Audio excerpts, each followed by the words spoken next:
Subscribe کریں ہمارے channel کو اور بیل آئیکن کو کلک کریں تاکہ ہماری ہر نئی آنے والی ویڈیو آپ تک بآسانی پہنچ سکے۔ بسم اللہ الرحمن الرحیم۔ السلام علیکم ورحمۃ اللہ وبرکاتہ۔ نظر بد لگنے کی پہچان۔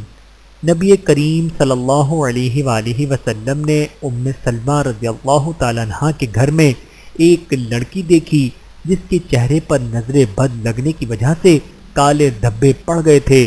نبی کریم صلی اللہ علیہ وآلہ وسلم نے فرمایا کہ اس پر دم کرا دو کیونکہ اسے نظر بد لگ گئی ہے۔ بحوالہ صحیح بخاری۔ حضرت عبداللہ بن مسعود رضی اللہ تعالیٰ عنہ بیان کیا کہ ایک شخص نے نبی کریم صلی اللہ علیہ وآلہ وسلم سے پوچھا کون سا عمل سب سے افضل ہے؟ نبی کریم صلی اللہ علیہ وآلہ وسلم نے فرمایا کہ اپنے وقت پر نماز پڑھنا اور والدین کے ساتھ نیک معاملہ کرنا، پھر اللہ کے راستے میں جہاد کرنا۔ بحوالہ صحیح بخاری۔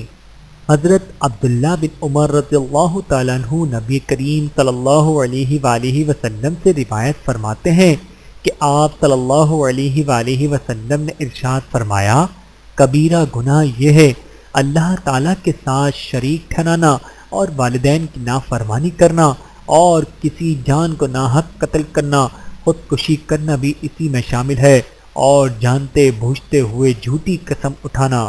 بحوالہ صحیح بخاری۔ نبی کریم صلی اللہ علیہ وآلہ وسلم نے فرمایا لوگوں میں ایک ایسا زمانہ آئے گا کہ انسان کوئی پرواہ نہیں کرے گا کہ جو اس نے حاصل کیا وہ حلال سے ہے یا حرام سے ہے۔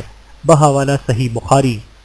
حضرت علی بن ابی طالب رضی اللہ تعالیٰ عنہ سے روایت ہے کہ رسول اللہ صلی اللہ علیہ وآلہ وسلم نے فرمایا مظلوم کی آہ و پکار سے بچتے رہو کیونکہ وہ صرف اللہ سے اپنا حق مانگتا ہے، اور اللہ تعالیٰ کی سنت یہ ہے کہ وہ کسی کا حق نہیں روکتا۔ اللہ تعالیٰ ہم سب کو احادیث مبارکہ پر عمل کرنے کی توفیق عطا فرمائے، آمین ثم آمین۔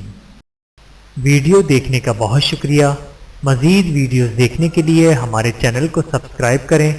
اگر ویڈیو پسند آئے تو لائک کریں۔ اچھی بات کو دوسروں تک پہنچانا صدقہ جاریہ ہے۔ جزاکم اللہ خیرا کثیرا۔ اپنا اور اپنے پیاروں کا بہت زیادہ خیال رکھیے گا اور مجھے دعاؤں میں یاد رکھیے گا۔ Take care. اللہ حافظ۔